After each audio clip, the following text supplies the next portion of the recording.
Bismillahirrahmanirrahim. Alhamdulillahi Rabbil alamin. Wal aqibatu lil muttaqin. As-salatu was-salamu ala Muhammadin wa ala alihi wa ashabihi ajma'in. Amma ba'd. Assalomu alaykum va rahmatullohi va barakatuh. Nabiy sollallohu alayhi vasallam siyratlanganligidagi navbatdagi darsimizni boshlaymiz. O'tgan darsimizda payg'ambarimiz sollallohu alayhi vasallam Toifga borganliklari hamda Toif ahli Nabiy sollallohu alayhi vasallamni toshbo'ron qilib jo'natganliklari haqida dars olib borgan bo'ldik. Rasululloh sollallohu alayhi vasallam Toifdan qaytar ekan, Allohga duo qildi. O'zining tushib qolgan mana shunday bir holatidan, insonlarga bir xor bo'lganligidan, hamda da'vat to'xtab qolganligi, odamlar iymon keltirishidan to'xtab qolganliklaridan Allohga shikoyat qilib duo qildi. Duo qilib bo'lishligi bilan Abbos iymonga keldi. So'ngra payg'ambarimiz sollallohu alayhi vasallam Makkaga kelib, Makkaga kirishlikka xavotir bilan turdilar. 10 yillik da'vatdan keyin payg'ambarimiz sollallohu alayhi vasallam Toifga chiqib ketar ekan, Quraysh bundan xabardor bo'lib qoldi. Payg'ambarimizning chiqqanidan albatta ular norozi bo'lar edi. Endi qaytib kirishlikka payg'ambarimiz xavfsirab turardiki, himoya qiladigan amakisi Abu Talib vafot qilganidan keyin Qurayshning to'g'ri kelgan odami payg'ambarimizga ozod berishlikka o'tdi.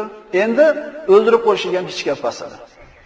Makkaga biror bir Qurayshning sayyidlarini himoyasi ostida kirishligi kerak edi. Payg'ambarimiz mana shunday bir qiyin, tang ahvolda turganida Jibril alayhissalom payg'ambarimiz sollallohu alayhi vasallam oldiga keldi va aytdiki: "Yo Rasululloh, Alloh meni sizning oldingizga yubordi va men bilan birga tog' farishtasi keldi. Ya'ni tog' ishlariga mukallaf biriktirilgan farishta keldi. Agar xohlasangiz duo qiling, buyuring, Toif yoki Makkani ikkita toshning o'rtasiga, ikkita tog'ning orasiga qorishtirib tashlaymiz." Payg'ambar sollallohu alayhi vasallamga shuncha aziyat berib, sahobalarni o'ldirib, o'zini majnun, kazzob, jinni degan Quraysh qabilasini payg'ambar sollallohu alayhi vasallam bir og'iz so'zi bilan yakson qilib tashlashlik imkoniyatiga ega bo'ldi. Odatda inson mag'lub bo'lganda mag'lubiyatiga chidashligi osonroq bo'ladi, g'olib bo'lgandan keyin sabr qilishlikdan ko'ra. Chunki inson mag'lub bo'lganda qo'lida hech qanday chorasi yo'q, iloji yo'q, bo'ynini egib rozi bo'lib qo'yaradi kuniga. Endi qo'liga hukm o'tganda-chi? Payg'ambarimiz sollallohu alayhi vasallamning har bitta qilgan ishi ummatlarga ibrat namuna. Payg'ambar sollallohu alayhi vasallam zaif bo'lganida ham ibrat edi, kechirimli edi. Endi quvvat qo'liga kelgan paytda ham ibrat bo'ldi. Nabiy sollallohu alayhi vasallam aytdilarki, shuncha aziyatlarga qaramasdan Raufur Rohim bo'lgan Rasululloh men sabr qilaman.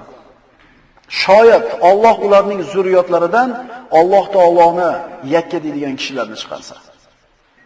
Qavmining sodiqul amini bo'lgan Rasulullohga alam, mashaqqat, azob, sahobalarni qiynab o'ldirishlik, o'zini kazzob, majnun sehriga deyishga qaramasdan payg'ambarimiz sollallohu alayhi vasallam ularni kechirdi. Payg'ambarimiz sollallohu alayhi vasallam Makka fathida ham kechirgan edi Qurayshni. Hammasini yig'ib turib 10 ming qo'shin bilan Makkani fath qilgandan keyin endi men sizlarni nima qilaman degan. Ana shu kunda ham Rasululloh sollallohu alayhi vasallam afv qilgan edi.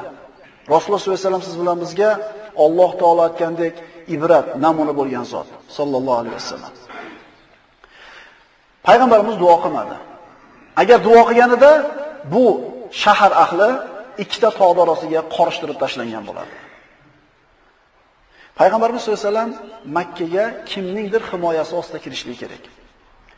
O'zi bilan birga borgan Zayd ibn Xorisani Ahnas ibn Shurayhning oldiga kirgizib, undan himoya so'radi. Ahnas ibn Shurayh men Quraysh himoyasidaman, Qurayshga qarshi himoya bera olmayman dedi. Yana kim himoya qilishi mumkin? Payg'ambarimiz sollallohu alayhi vasallam Suhayl ibn Amrni oldiga kirgizdi. U ham Qurayshga qarshi payg'ambarimizga himoya bermasligini aytdi. So'ngra payg'ambarimiz Mut'im ibn Adiyni oldiga Zayd ibn Xorisani jo'natdi. Mut'im kofir bo'lishiga qaramasdan, payg'ambarimiz ularning ota-bobolarini adashganlar deyotganiga qaramasdan, olihalarini hech narsa emas deyotganiga qaramasdan, payg'ambarimizga himoya berishlikka rozi bo'ldi. Chunki sharaf masalasi arablar o'rtasidagi juda bir katta narsa. O'zini Qurayshning ichida qanday hurmati, qanday bir sharafi borligini ko'rsatib qo'yishlik maqsadida, mayli, Muhammad kiraversin Makkaga, u meni himoyamda dedi. Payg'ambarimiz sollallohu alayhi vasallam Makkaga Mut'im ibn Adiyning himoyasi ostida kirdi. Nabiy sollallohu alayhi vasallam mushrik bo'lishiga qaramasdan mana shu Mut'im ibn Adiyni qilgan yaxshiligini unutmadi. Mana bir qancha payg'ambarimiz hayotdan misollar aytib o'tamiz. Hozir payg'ambarimiz nonko'r bo'lmaganlar. Birovni qilgan yaxshiligini qadrlaganlar, agarchi u odam mushrik bo'lsa ham.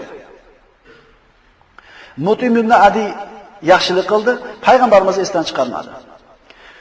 Keyinchalik payg'ambarimiz sollallohu alayhi vasallam Badr g'azotida yengib, mushriklarni asir qilib qo'ygan holatida aytdilarki, agar hozir Mut'im tirik bo'lganida, onovlarni, ya'ni asirlarni so'raganida berib yuborardim ularga dedi. Ya'ni ana shu payg'ambarimiz Makka ga kirishligiga himoyasini rozi bo'lib bergan yaxshiligini payg'ambarimiz unutmagandilar. Payg'ambarimiz nonko'r bo'lmaganlar. Agarchi aytyapsiz qaytarib mushrik bo'lgan bo'lsa ham. Payg'ambarimiz sollallohu alayhi vasallam Suroqa ibn Malik Abu Bakr va payg'ambarimiz hijrat qilganda orqasidan quvib chiqqan edi. Eshitganmiz mana tarix. Payg'ambar sollallohu alayhi vasallam unga qaytib ketishligini aytdi, u rozi bo'lib ketdi. Payg'ambarimiz unga xat yozib berdi. Omonlik xat. Suroqadan talab qilingan bitta narsa Makka ga kirib, bizni ko'rganligini aytmaysan degan edi. U rozi bo'lib ketgan edi. Uni ham shu yaxshiligini unutmagan edi. Makka fathidan keyin, mana Hunayn g'azotida musulmonlar yenganidan keyin payg'ambarimiz g'olib bo'lib turgan paytda Suroqa keldi. Kenda payg'ambar sollallohu alayhi vasallam xatini ko'rib turib, vafo kuni dedi, unga yaxshilik qildi. Payg'ambarimiz sollallohu alayhi vasallam Abul Buxtari ibn Hishomni ham yaxshiligini unutmagan edi. Abul Buxtari ibn Hishom Qamal yillarida Abu Jahlni urib qo'ygan kishi edi. Musulmonlarga qarshi yozilgan sahifani olib tashlashlikka harakat qilganlardan bittasi edi. Shu yaxshiliklarni unutmasdan payg'ambarimiz Badr g'azotida bir qancha kishilarni, mushriklardan bo'lgan bir qancha kishilarni o'ldirmaslikka buyurdi. Shularning ichida Abul Buxtari ibn Hishom bor edi. Xulosa qilib aytamizki, Nabiy sollallohu alayhi vasallam odamgarchiligi, insoniyligi, birovni yaxshiligini qadrlashlik bo'lgan Rasululloh sollallohu alayhi vasallam. Agar aytyapmiz, mushrik bo'lsa ham. Islom mana shunday bir zaif holatda qoldi. Da'vat shunday bir nochor bo'ldi. Payg'ambarimiz sollallohu alayhi vasallam mana shunday tang ahvoldan chiqishlik haqida ko'p bir fikr qilardilar.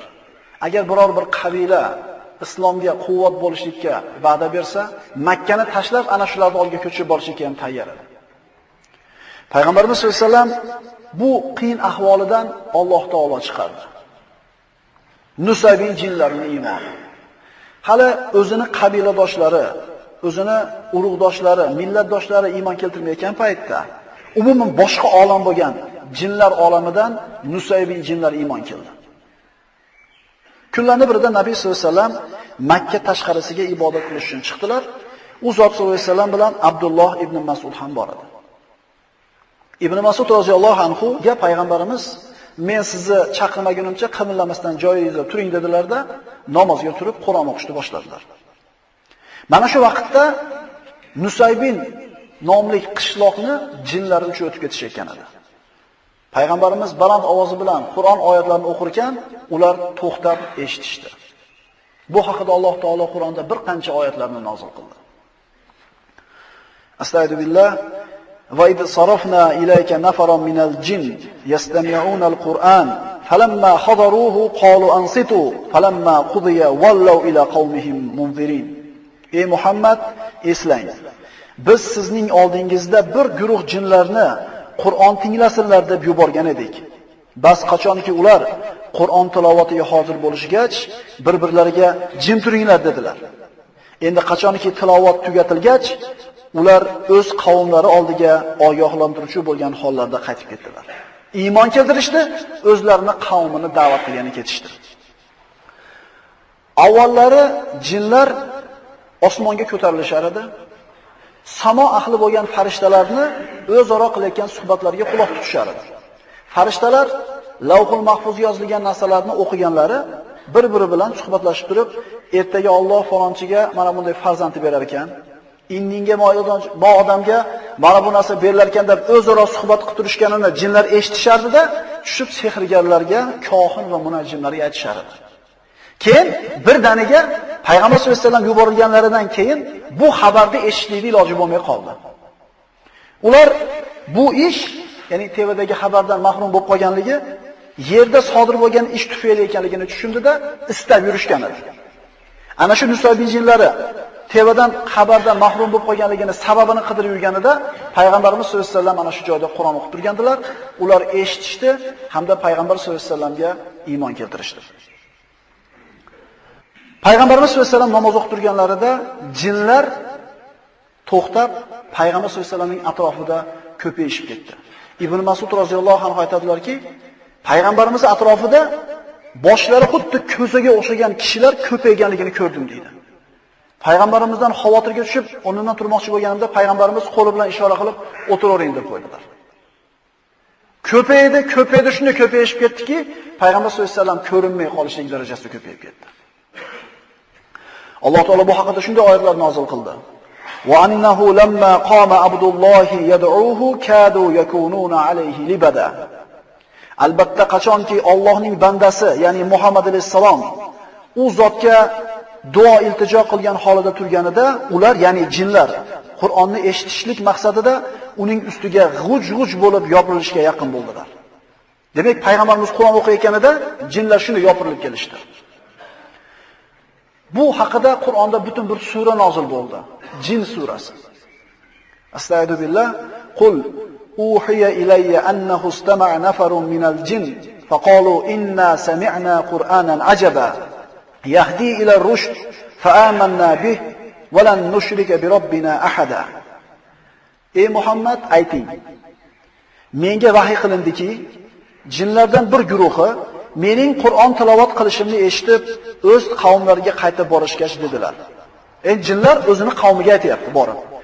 Dar haqiqat bizlar haq yo'lga hidoyat qiladigan bir ajib Qur'onni eshitdik va darhol unga iymon keltirdik. Bizlar endi Parvardigorimizga hargiz biror kimsani sherik qilmasmiz. Albatta buyukligi yuksak bo'lgan Parvardigorimiz biron juft yo farzand tutgan emasdir. Albatta bizlarning ichimizdagi ahmoq, ya'ni iblis Alloh sha'niga u zotning xotini va bolasi bor deb nohaq so'z aytar edi. Albatta bizlar ins ham, jin ham Alloh sha'niga hargiz yolg'on so'zlamas deb o'ylar edik. Ibn Qoyyim Javziy rahimahulloh aytadiki, jinlarda hamoqat bor. Insondagi aql, farosat ularda yo'q. Ularning eng aqllisi odam bolasini 10 yasharchalik aqli bor. Ana shu hamoqatidan, ahmoqligidan Allohning nomiga hech kim yolg'on gapirmaydi deb ishonishgan edi. Mana shu hamoqatidan foydalangan ularning ichidagi aqlli bo'lgan iblis Allohning xotini bor, Allohning bolasi bor, ishoninglar desa ishonishaveradi. Insonni Alloh taolo komil suratda yaratgan. Jinlar hargiz insonlarning aqlichalik aqliga bo'lgan emaslar. Wa annahu kana rijalun minal ins ya'uduna bi rijalin minal jin fazaduhum rahaqa. Albatta insdan bo'lgan ayrim kishilar jindan bo'lgan kimsalardan panoh talashib, ularga yanada haddan oshishlikni, muttahamlikni ziyoda qilaveradilar. Nima deb tushunamiz? Biror bir joyga borib to'xtamoqchi bo'lsa, xilvatroq, mana shu yerda egalariga, mana shu yerda aziz avliyolariga deb jonliq so'yadiganlar bor. Ana shu joyda azizlaridan, egalaridan yordam so'rash bor. Ya'ni aytayaptiki, odamlar ba'zilari jinlardan yordam so'rab, u adashgan jinlarni tug'yonini yana ziyoda qilishib o'ryapti. Ya'ni biz jinlarga emas, biz odamlar ustidan ham hojamiz, xo'jayinmiz degan tug'yoniga sabab bo'ldi. Yaxshilab bilib qo'yaylikki, unaqa azizlari, avliyolari, bobolari, yana barobartarlari hech narsa qila olmaydi. U yashar bolachalik aqli bo'lmagan jinlar qanday qilib bizga foyda ziyon keltirsin? Agar Alloh unga izn bermaydigan bo'lsa. Albatta ular, ya'ni insonlarning kofirlari ham xuddi sizlar gumon qilganingizdek, Alloh hargiz biror kimsani qayta tiriltirmas deb gumon qildilar. Jinlar qavmini borib da'vat qilyapti. Odamlarning kofirlari ham Alloh qayta tiriltirmaydi degandek, bu jinlar ham shunaqa deyishardi. Wa anna lamasna as-samaa fawajadnaha muliat harasan shadidan wa shuhuba. Albatta bizlar, jinlar yana jinlarga aytayapti. Albatta bizlar farishtalarning so'zlarini o'g'rincha eshitib olish uchun osmonga taqilgan edik. Uning kuchli qo'riqchi farishtalari va o'g'ri jinlarga otilguvchi uchar yulduzlar bilan to'la ekanligini ko'rdik. Albatta bizlar ilgari osmondan ayrim joylarga farishtalarning so'zlarini o'g'rincha eshitib olish uchun o'tirib olar edik. Endi hozir, ya'ni Muhammad alayhisalom payg'ambar qilib yuborilgandan keyin esa Kim, ya'ni qaysi jin o'g'rincha farishtalarning so'zini eshitib olsa, uni kuzatib turgan bir uchar yulduzni ko'rar. Tevadan xabar tushlik to'xtagan. Agar birorta bir farishtani gapini jin eshitib qaytar ekan, albatta bitta yulduz borib turib kuydirib tashlaydi uni. Bu Qur'onda aytilayotgan oyatlar. Boshqa oyatda Alloh taolo aytadi: "Va laqad ja'alna fis-samai burujan va zayyanaha lin-nazirin va hafiznaha min kulli shaytonir rajim illa man istaraqa as-sam' fa atba'ahu shihabun mubin." Hijr surasi 16-18-oyatlar. Ma'lumki, biz osmonda burjlar yaratdik va kuzatuvchilar uchun uni yulduzlar bilan bezab qo'ydik. Va uni osmonni barcha mal'un shayton jinlardan muhofaza qildik. Magar u jinlardan birortasi osmondagi malaikalarning biror so'zini o'g'rincha eshitib olsa, bas uni ochiq uchar yulduz quvib yetar, ya'ni halok qiladi.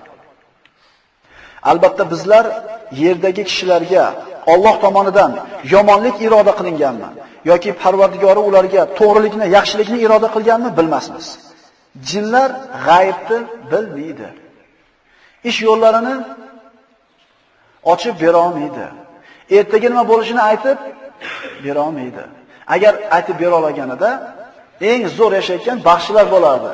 Agar u baxshi jinlar orqali ertaga nima bo'lishini bilganida, qarasangiz o'zi eng xoroshi baxshi bo'ladi. Sizning qo'lingizdagi 50 so'm 60 so'mga qarab turadi agar Alloh saqlasin borsangiz. Shundan o'zi uni xorligi bilinmayaptimi? Sizning qo'lingizdagi pulga qarab turibdi u. Jinlar kelajakda aytib bera olmaydi. Muhimi, jinlar iymon keltirdi.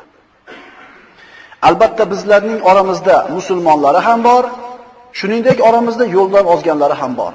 Bas kimki musulmon bo'lsa, demak ana o'shalar to'g'ri yo'lni maqsad qilib olibdilar. Endi yo'ldan ozganlarga kelsak, bas ular jahannam uchun o'tin bo'lgan kimsalardir.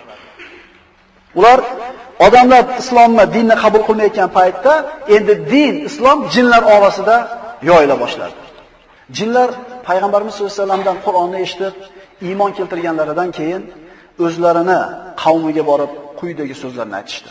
Astagfirullah. Qalu ya qaumana inna sami'na kitaban unzila min ba'di Musa musaddiqan lima bayna yadayhi va yahdi ila al-haq va ila siratin mustaqim. Jinlar borib aytishdi: "Ey qavmimiz, dar haqiqat bizlar Musodan keyin nozil qilingan, o'zidan oldingi ilohiy kitoblarni tasdiq qilguvchi bo'lgan haq dinga va to'g'ri yo'lga hidoyat qiladigan bir kitobni, Qur'onni eshitdik. Ey qavmimiz, Allohga da'vat qilguvchi Muhammad alayhisolamning da'vatini qabul qilinglar va unga iymon keltiringlar. Shunda Alloh sizlarning gunohlaringizni mag'firat qilur va sizlarga alamli azobdan panoh berur. Kim Allohga da'vat qilguvchi da'vatini qabul qilmasa, bas u yer yuzida biron joyga qochib qutulguvchi emasdir va uning uchun Allohdan o'zga uning azobidan qutqarguvchi do'stlar ham yo'qdir. Ana o'shalar ochiq zalolatdadirlar." Bu ish payg'ambarimiz sollallohu alayhi vasallamning ko'nglini ko'tarishi bo'ldi. 10 yil da'vat qilganda Habasistonga ketganlardan tashqari bor yo'g'i 70 ta odam iymonga keldi. 10 yil payg'ambarimiz kecha-yu kunduz tinimsiz mehnat, mashaqqat bilan da'vat qilsa, Toifdan toshbo'ron bo'lib, o'zini shaharga kirishlikka botin olmay, shunday bir qiyin ahvol turganida Alloh taolo yengilliklarni beryapti. Jinlar iymon keltirishni boshladi. Agar bir odam bir yangi bir ishni boshlasa, tijorat deylik.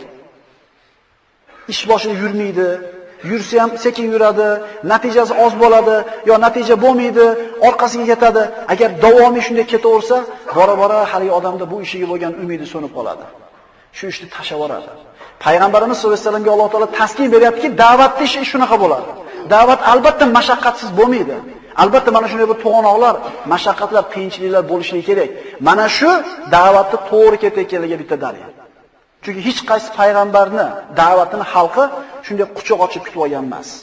Bu avvalgi payg'ambarlardan qolgan sunnat edi. Muhammad alayhisolatu vassallam u kishiga hech qaysi bir payg'ambarga berilmagan sharaf berildi. U zot ikki saqalaynning rasuli, insonlar va jinlarga payg'ambar qilib yuborildi. Insoniyat tarixida bu oliy manzilat hali eshitilmagan, hali hech bir anbiya va rasullarga berilmagan sharaf, martaba edi. Yer yuzida yashagan har bitta insu jin, u yahudiymi, nasroniymi, zardoshtiymi yoki buddistmi Muhammad alayhisalom haqida eshitdimi, endi iymon keltirishligi shart vojib bo'ladi. Nabiy sollallohu alayhi vasallam Imom Muslim o'zining sahihlarida keltirgan hadisda shunday deydilar: Muhammadning joni qo'lida bo'lgan zotga qasamki, bu ummat orasida, ya'ni insoniyat orasida men haqimda eshitgan har bir kishi u yahudiymi, nasroniymi, menga berilgan narsaga iymon keltirmay vafot etsa, u albatta jahannam ahlidandir. Bu yahudiy bo'lsa ham, nasroniy bo'lsa ham, Allohni bitta deyotgan bo'lsa ham, ibodat qilayotgan bo'lsa ham, lekin la ilaha illalloh Muhammad rasululloh demabdimi? Shu holatda o'lib ketsa, u albatta jahannam ahlidandir. Makkaga haj qilgani kelgan kishilarni Quraysh payg'ambarimiz bilan uchrashtirmaslikka harakat qilishardi. Xususan agar ana shu kelgan kishi o'zini qavmini sayyidlaridan bo'lsa. Tufayl ibn Amr ad-Dawsi, Daws qabilasining sayyidlaridan. Tufayl ibn Amr haj qilgani kelar ekan, uni Quraysh sayyidlari kutib olishida chiroyli mehmon qilishdi, chiroyli bir uyga olib borib o'tkazib, ovqatlantirib aytishdiki: "Ey Tufayl, seni bir narsadan ogohlantirib qo'yishimiz kerak. Biz oramizda Muhammad ismli bir odam paydo bo'lib qolgan. Shu bir qattiq sehr qiladi. Uni gapini bir marta eshitgan odam ota bolasidan, aka ukasidan, er xotinidan ajrab ketyapti. Agar sen uni gapini adashib eshitib qolsang ham sehrlanib qolasan" dedi. Tufayl aytadi roziyallohu anhu, meni qo'rqitishaverdi, shunday qo'rqqanimdan deydi, adashib bo'lsa ham eshitib qolmay so'zini deb quloqimga paxta tiqib oldim dedi. Ya'ni ko'ringki, islom dinini, haq so'zini eshittirmaslikka hozirgi kunda ham kofirlar ming xil bahonalarda tashviqotlarni yuritadi. Agar islomni o'ziga quloq qo'yib qo'yiladigan bo'lsa, odamlar bilan shunday bir bahsga qo'yib qo'ysa, islom haqligi, islomda terror yo'qligi, islom musulmon hech qachon birodar haqqini yemasligi, birodar joniga tajovuz qilmasligi ma'lum bo'ladi. Faqat islomda o'zini gapirtirganini qo'yib qo'yishlik kerak. Har xil bir laqablarni qo'ymasdan. Tufayl ibn Amrdan ham eshitib qolmasin, ta'sirlanib qolmasin deb turib quloqiga paxta tiqyapti. Bu har zamonda bo'lib kelgan bu narsa. Faqat zamonga qarab turib bu fitnalar, bu hilalar ko'rinish har xil bo'lgan. Musulmondan biladi bular bari islomga qilinayotgan tuhumatligini. Lekin dindan bexabar bo'lgan odamlar musulmonlarni ko'rganda bir boshqa ko'z bilan qarayotgan, hijob o'rab o'zini avratini yopganlarga nisbatan boshqacha qarash, sunnatga amal qilayotganlarga bir masxara qarash, bu bar tashviqotlarning natijasi. Insonda tabiati shunday bo'ladiki, agar uni hech kim hech tomonga og'dirmasdan, hayolini bo'lmasdan, har xil tashviqot o'tkazmay tashab qo'ysa, islomga o'z-o'zidan moyil bo'lar ekan. Chunki islom insonni tabiatini tag-tagida, tabiat bilan birga yaralgan narsa. Tek qo'yib qo'ysa inson o'zi iloji namoz o'qiydi. Chunki tabiat shu tomonga tortadi. Endi ertamandan kechgacha har xil shu dinidan aynitadigan narsalar ko'pligidan dinidan chalg'ib qoladi insonlar. Tufayl ibn Amr adashib ham quloqimga kirib qolmasin deb quloqimga paxta tiqib oldim deydi. Ertasi kuni tavof qilyapsam, payg'ambarimiz sollallohu alayhi vasallam namozda turib Qur'on o'qirdilar. Bir marta aylandi, ikki marta aylandi, keyin o'ziga o'zi dedi: "Ey Tufayl, senga voy bo'lsin. Axir sen aqlli odam bo'lsang, shoir bo'lsang, farosatli odam bo'lsang, o'zingni qavmingni sayyidi bo'lsang, bitta odamning gapini eshitib qo'ygani shunchalik qo'rqasanmi?" Dedimda, paxtani chiqarib tashlab turib, payg'ambar sollallohu alayhi vasallam oldiga borib turib, "Ey Muhammad" dedi, sollallohu alayhi vasallam, "menga gapir" dedi. Payg'ambarimiz sollallohu alayhi vasallam unga Qur'on o'qib berdilar. Qur'onning oyatlarini eshitib, bu ilohiy so'zdan, ilohiy vahiydan ta'sirlanib turib, shahodat kalimasini aytdi. Bu juda katta yutuq edi, chunki mana shunday Quraysh iymon keltirmay turgan paytda payg'ambarimiz mana shunday tang turgan holatida Daws qabilasining sayyidi iymon kelishligi bu katta bir nusrat edi, katta g'alaba edi. Payg'ambarimiz sollallohu alayhi vasallamdan Tufayl ibn Amr o'zini yurtiga qaytib borib, qavmini da'vat qilishlikka ruxsat so'radi. Payg'ambarimiz javob berdilar. Shunda Tufayl aytdiki: "Ya Rasululloh, men qavmimga borib da'vat qilsam, mendan bir belgi alomat so'rashadi. Duo qiling, Alloh menga bir belgi alomat bersin" dedi. Payg'ambar sollallohu alayhi vasallam Parvardigoro Tufaylga o'zing bir belgi alomat bergin deb duo qildilar. Yo'lda ketayotib, o'zini qavmiga yetay deganida peshonasidan ikkita ko'zining o'rtasidan bir nur chiqib qoldi. Bu karomat edi. Payg'ambar sollallohu alayhi vasallamning duosining sharofati edi. Tufayl qo'rqib ketdi. Parvardigor dedi, "Bu yerdan emas" dedi. "Peshonamdan emas, Agar bunday nur bilan borsam, qavmimdagilar Tufayl ota-bobolarimning dinidan qaytibdi, shuning uchun olihalar, xudolarimiz uni balolati deyishmasin. Bu yerdan emas dedi Alloh taolo qo'lidagi qamchisini uchiga tushirib qo'ydi nurni. Bordi, qavmini da'vat qildi. Oilasidagilar iymon keltirdi. Lekin ko'pchilik islomni qabul qilmadi. Nabiy sollallohu alayhi vasallam oldiga Abu Hurayra roziyallohu anhu bilan qaytib keldi. Abu Hurayra roziyallohu anhu Davs qabilasidan. Mana shunday ulug' sahoba, juda ko'p hadislarni rivoyat qilgan sahoba Tufayl ibn Amrning da'vati sababidan iymonga kelgan edi. Bu ikkisi qaytib kelishdi.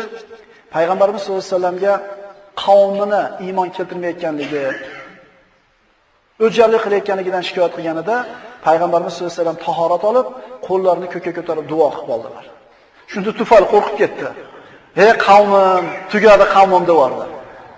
Shunda Payg'ambarimiz sollallohu alayhi vasallam Allohumma ihdi Davsan, Allohumma ihdi Davsan, Parvardigor Davsni hidoyat qilgin, Davsni hidoyat qilgin deb duo qildilar. Abu Hurayra qoldi. Endi Payg'ambar sollallohu alayhi vasallam oldida qoldi. Ana baxtli odamlar.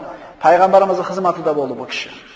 Tufayl qavmiga qaytib ketar ekan, Payg'ambarimiz qavmingizga yumshoqlik bilan, muloyimlik bilan da'vat qiling dedilar. Tufayl qavmini da'vat qildi. Payg'ambarimiz Madinaga hijrat qilib, Badr, Uhud, Xandoq g'azotlaridan keyin Payg'ambar sollallohu alayhi vasallam Haybarni fath qilib turganlarida Tufayl ibn Amr Davs qabilasidan haqiqiy musulmonlar bo'lgan 80 ta oilani Payg'ambar sollallohu alayhi vasallam oldiga yetalab olib bordi.